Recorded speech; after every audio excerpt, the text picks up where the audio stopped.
All Thanks. right, thanks everybody. Thanks for helping each other. I'm going to get us rolling since it's a little bit afternoon, and I think we've got quite a few people here, so this is awesome. Welcome everybody to this iteration of Tuesday trainings from the Food and Ag Development Center at Great Falls Development Alliance.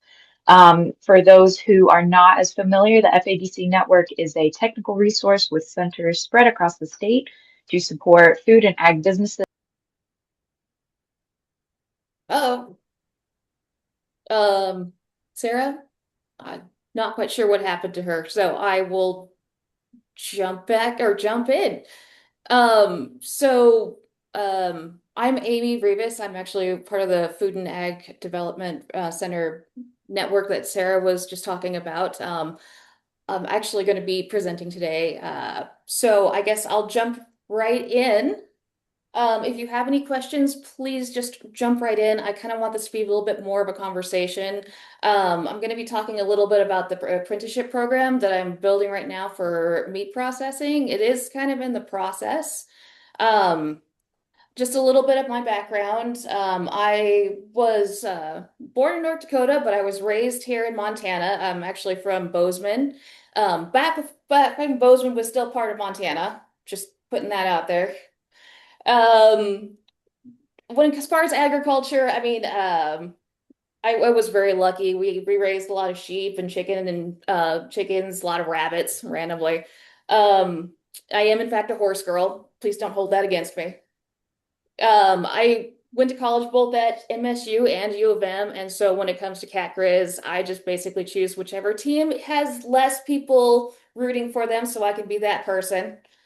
Um, let's see. After I was done with the military, I got really into nonprofit work. So I have about 15 years of working with different programs when it comes to energy assistance, housing assistance, food security. I have a real love for working with youth and education.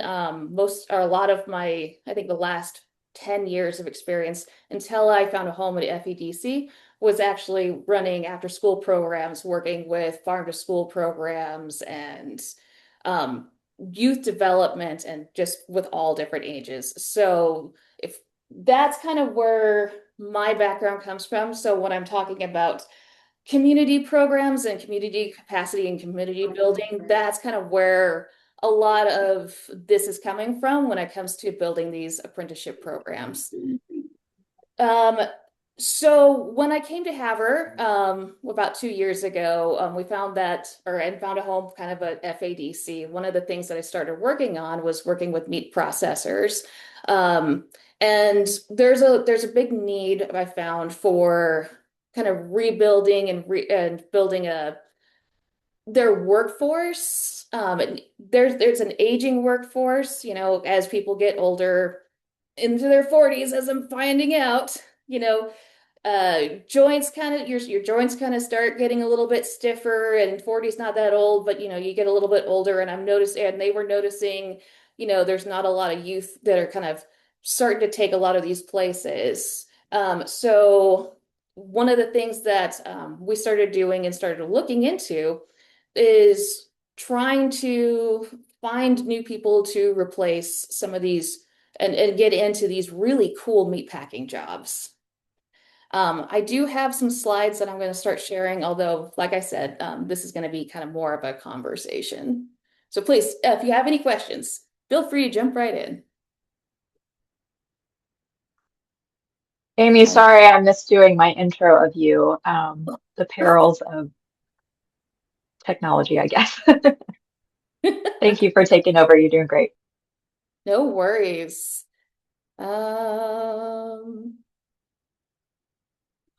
yeah, I'm trying to share. It's making me, it has all these different screens. Okay. Does that work? No, did that work? Ah, That's working. perfect.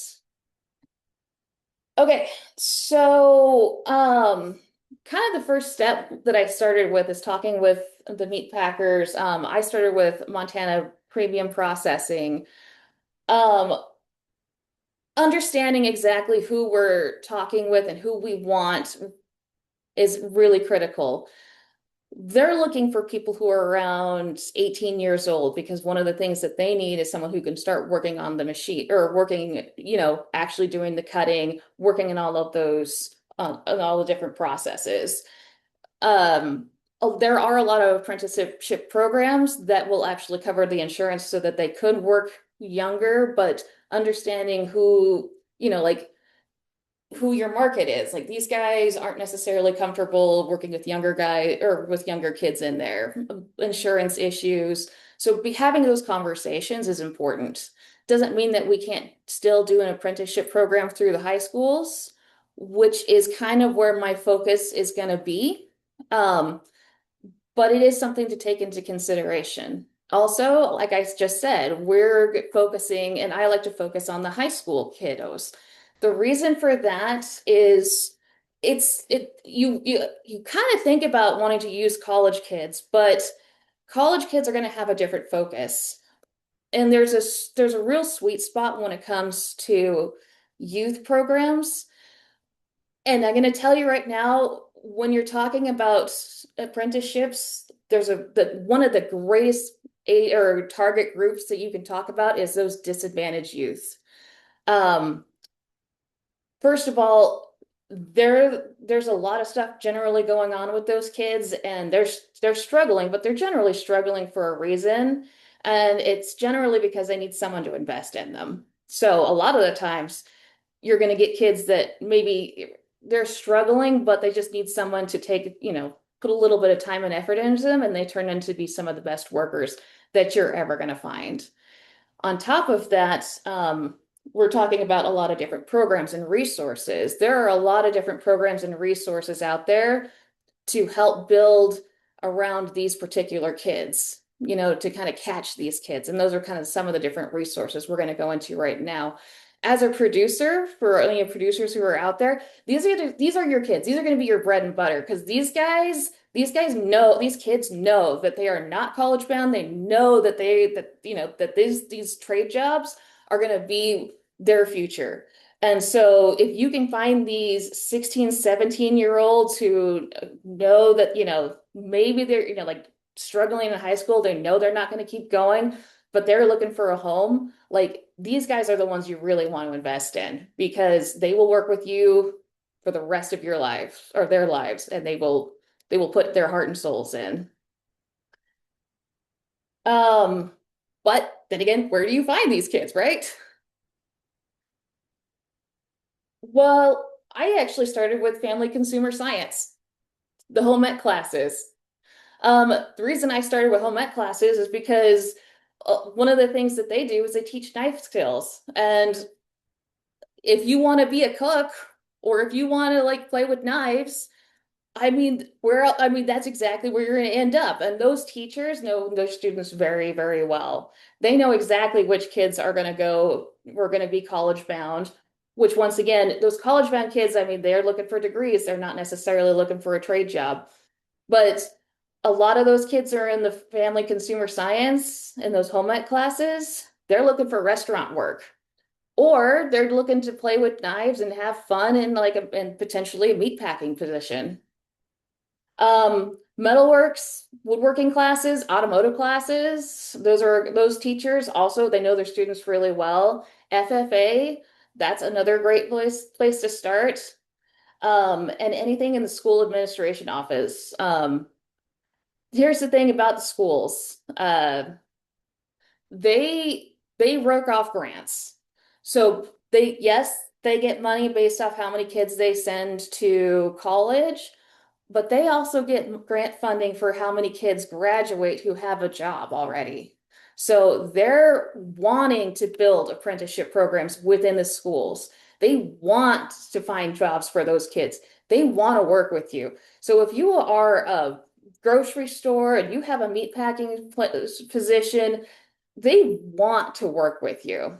So if you reach out and you work with some of the other entities and you say, hey, I have a position and I want to work with the school, I want to take some of those 16-year-olds, the school is they're very likely to work with you and take a couple kids. One of the things that they do is they will have programs where the kids will work like their school in the morning, a couple classes, and then they will get school credit to go and work in your store.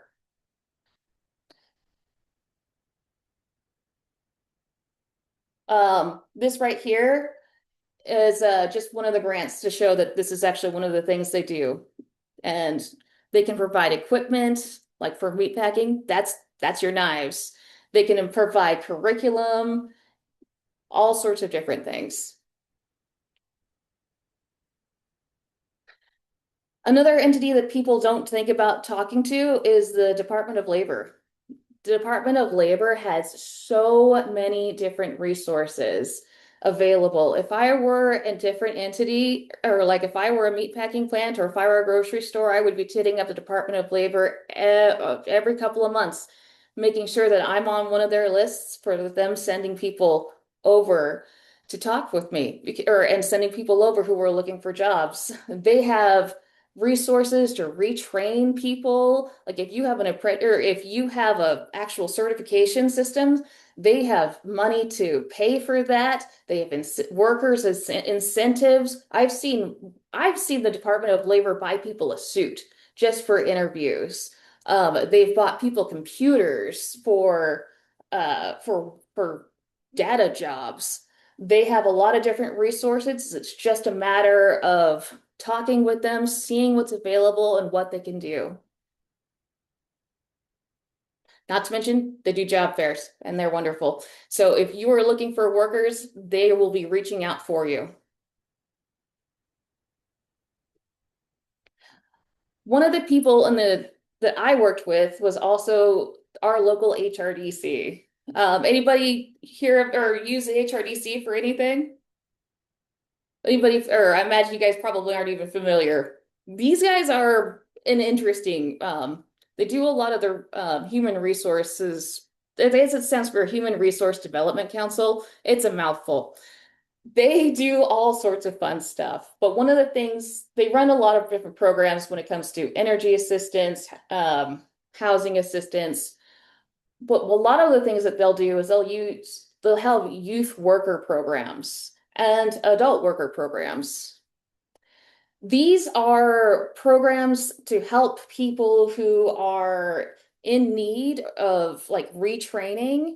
Like if they're missing some skills, if they're if you have your homeless kids, or if your kids who are coming from a bad um family environment. This is money specifically taken aside to help these guys get retrained, give them some soft skills, and help place them into work in actual workforces. What's really important about this is that they will help pay wages. So if you are like in a meat packing plant and you are actually going to take on some of these guys who are in a bad situation, who are not necessarily, you're a little worried about them. There's some potential there, but like let's say like Johnny was a homeless kid. He's 17, he's turning 18 soon. He's had a little bit of a hard life. He's a risk, right? Well, if he's working through HRDC, they will work with him, work on his soft skills, make sure he gets to work on time, make sure that he has all the skills that he needs, and they will pay part of his wages and to make him more attractive for a workforce, just to get him through all of those trainings. So all of a sudden, if you're in a meatpacking plant, you can get some of these kids straight from high school who are getting high school classes, who are getting soft skills through like different organizations. And on top of it, part of their wages are getting paid for you. All of this just by the community kind of coming together. And the nice thing is like youth or the HRDC job for or yeah, whatever. Job force and the high school, all of those guys work closely together anyway. So all you need to really do is go to them and be like, "Hey guys, I want to start doing this." And I guarantee you, in any community that you're in, they will actually come together and wrap these services together and build this around it. The hardest part is really going to be going and finding those kids who are interested in working in meat packing. And once again, start at the high school, start with those clubs, start with family consumer science. Find those kids who really do like to play with knives. I mean, knives are fun, right? Find those kids who like don't necessarily want to go to college. Um, Back to the WIOA grant, which is kind of through HRDC. I mean, it gets wild the things that they'll pay for. I mean, gas cards for those kids to get to work, books, career coaching, tuition for just different classes, childcare, driver's license. Like I said, or suits, different clothing. I mean, um, these really these programs really are made so that all of these guys can be successful. And the nice thing is, if we can create an environment where we can funnel two or three different of these kids every year into your plant, then I mean that's two or three different kids who could potentially like be filling in every year and helping and being trained up in these workforces. All right, Amy, can I ask you a quick question? please do. Can the employer, the individual business, do they apply for these funds or does it have to be like a pass through a nonprofit? So the individual employer, I would suggest you can either you can go to any of these entities and just say, I want to work with you guys as far, and I want to be part of this. So the funds will actually go through the nonprofits, being the school, workforce, or HRDC. But but you'll get the benefits. So like, if you are like the meat packing plant, you can just go to the school and be like, "Hey, I'm willing to take on apprenticeships," and then the school will set that up. If you want to, or if you have any of those kids, send them. Hopefully, like my plan with my area is that, or I've set it up so that the school automatically takes those kids and they get apply or enrolled through HRDC. And then HRDC kind of tracks these kids and makes sure that they get the wraparound service. So if you are like an FADC, I would suggest actually setting up that track line so that all of these guys get that kind of service. And HRDC is going to take care of that. And the reason for that, for an HRDC to take care of it and actually make sure that pipeline happens, is because that's also how they get their grant funding. It's all about making sure that everybody gets their numbers, which is one of the reasons why it actually kind of works out. If you are a meat packer, I mean, if you go to these entities and just say, I want to be part of the service, put me down as one of these as a recipient, send me workers. They will do that.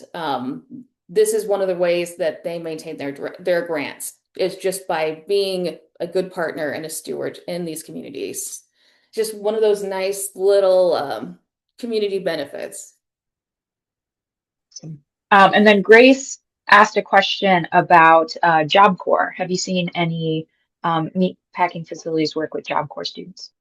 Yes, so Job Corps is amazing. I haven't had much of an opportunity to work with them, although I want to say that Job Corps works really closely with our Malta plant and used to do a lot with them. I want to say they provided the actual um, training and the books and everything, and they have a very similar program. In fact, I want to say it's the Job Corps that actually set this up a couple of years ago and is actually going to be one of the models that we use. They are absolutely fantastic.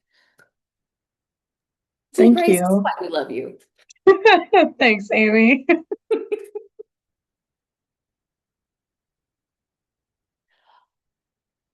Anybody else have any other questions or thoughts or anything? Amy, I don't want to, if you have flow with the slides, I don't want to derail No, anything, no, but we're I good. did want to make sure we cover how has it been working with the Montana Premium Processing Co-op? How did you set up that relationship? What other plants maybe are you communicating with? Like, how has it been building a relationship and designing something that works for those processors? I love them. I don't know how many of you guys ever worked with meat processors, but they're just the best people in the world. Um, this is something that is always from every time I go into a meat processing plant, the first thing they always say is that they need new blood, they need new people working in those plants. And honestly, like they're one of my favorite places to be. Like I love those guys. Great sense of humor, just wonderful people. Um,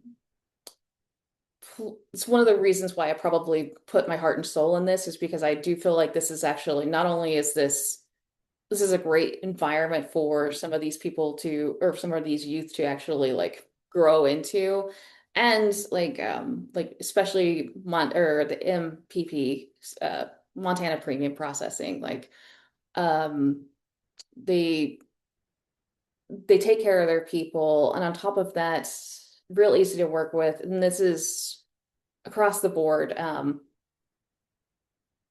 I've kind of forgot the process. I'm just gushing on these guys, but I feel that a lot of these places this is something that they really want and they really want to do a good job with, and that's why these partnerships really make it easy. I feel like not a lot of industries don't really think of community projects as something that necessarily can really assist them, especially when a lot of the times when you think of like grant work, you think and these community projects, I mean, you're thinking about the dollar signs behind it, but you don't necessarily think about the different programming that you can use and utilize.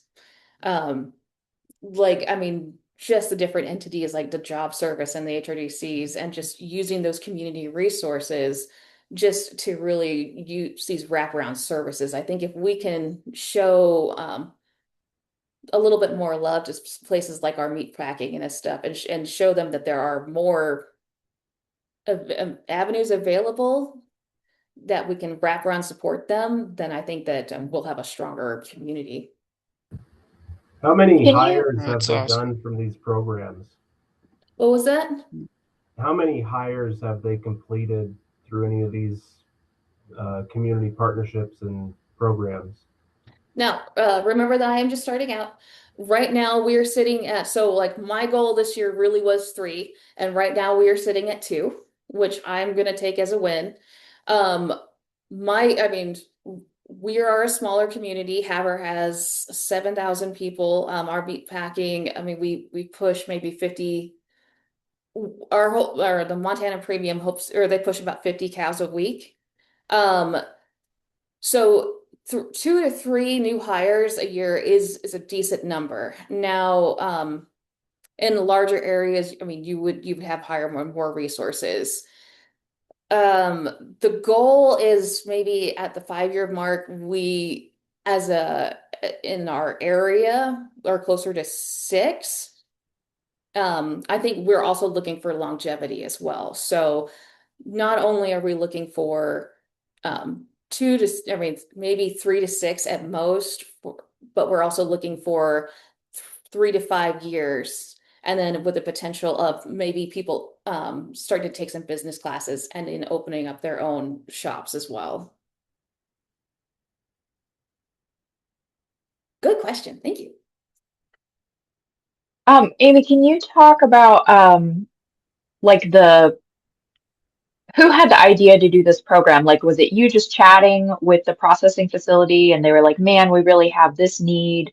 And you were like, oh, actually, I think I know something that can help that. Or like, what did you learn that you knew developing a program like this was going to make a long-term change that you wanted to?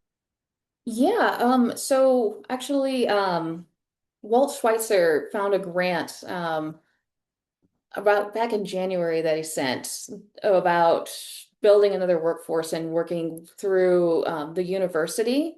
One of the things that we have been trying to do in this area for a few years now is set something up for some of more of those college age kiddos for meat processing, which in my experience, I mean, those are amazing kids, and like it would be wonderful for them all to learn these skills because I think they're amazing skills.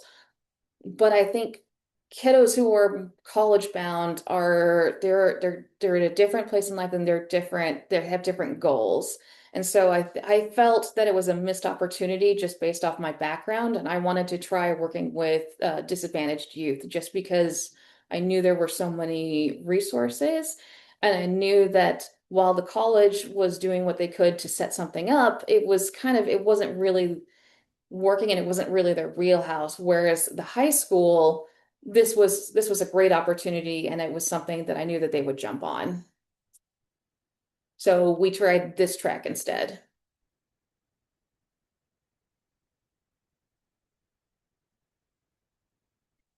If anybody has any questions, feel free to come off mute because we're getting close to the 12:30 mark. I want to be respectful of everyone's time. I'm certainly happy to keep the chat open and stay on for a few minutes, but I want to make sure everybody gets their questions in.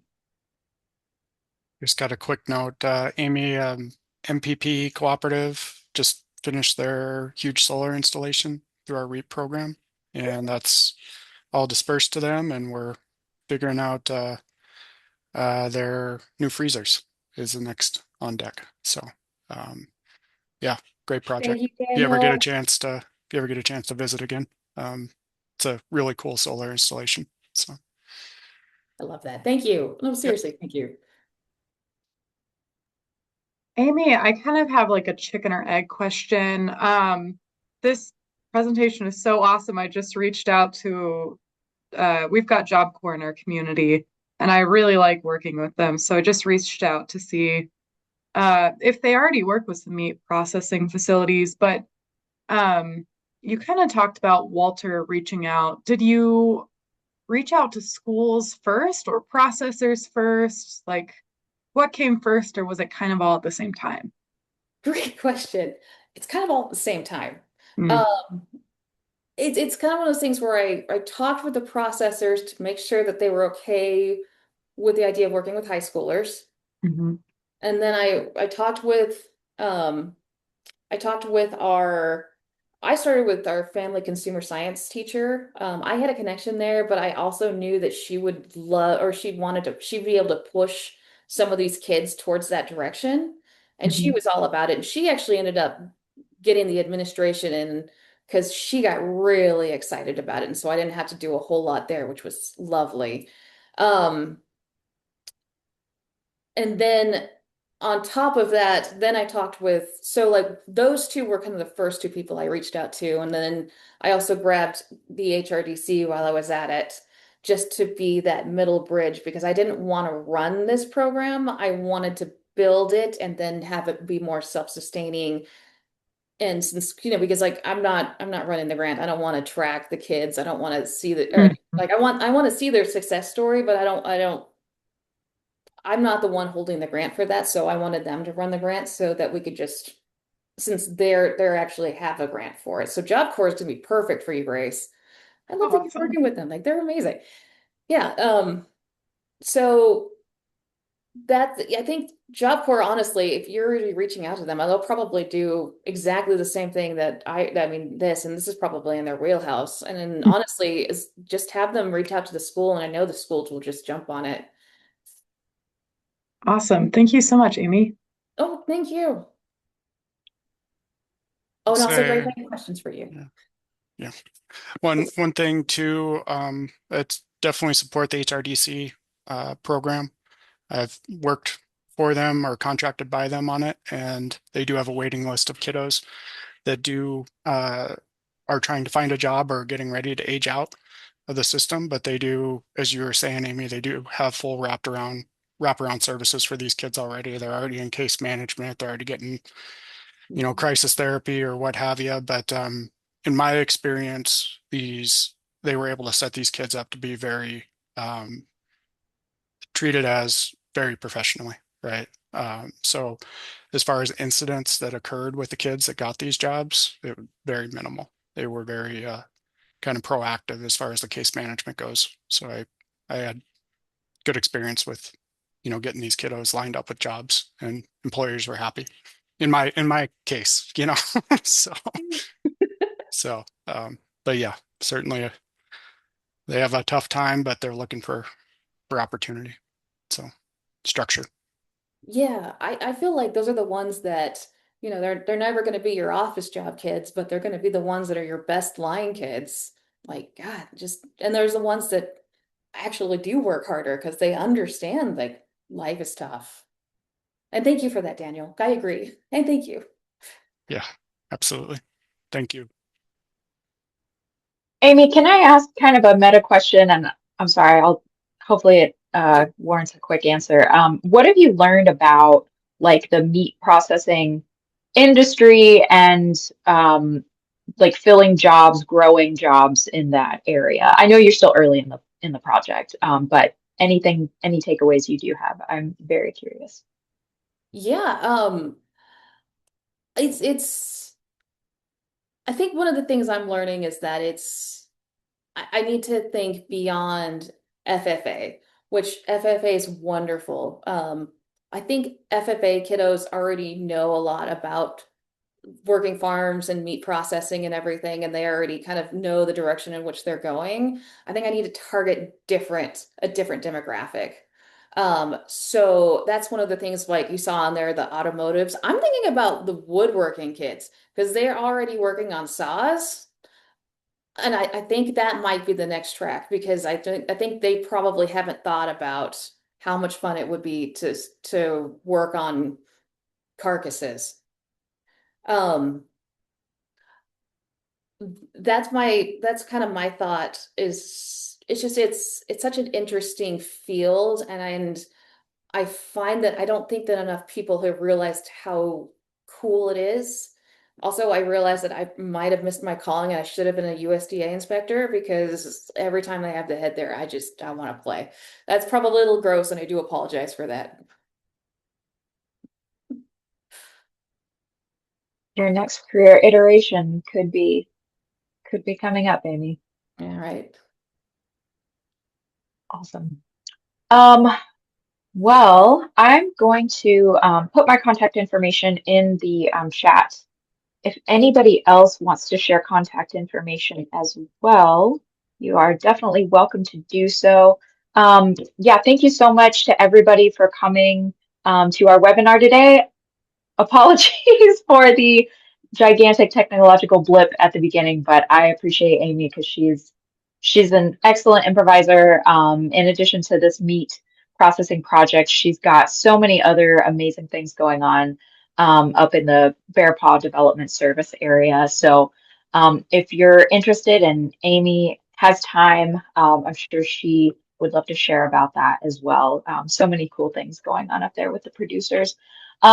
If you are not currently getting the Great Falls Development Alliance Top 10 newsletter, I'm going to paste a link to that as well in the chat if you want to get weekly updates from the FADC Center and other things going on in the Great Falls Business District and beyond in our service counties. Please feel free to click the link and you'll get that once a week. That is all that I have for today. Yeah, thank you so much, everybody, for coming. This meeting will be recorded, so if there are any insights that you really want to refer back to or share with anybody else, we will have that up on our YouTube page in a few days, and I'll make sure that everyone who attended gets a link to it. So, thank you so much, Amy.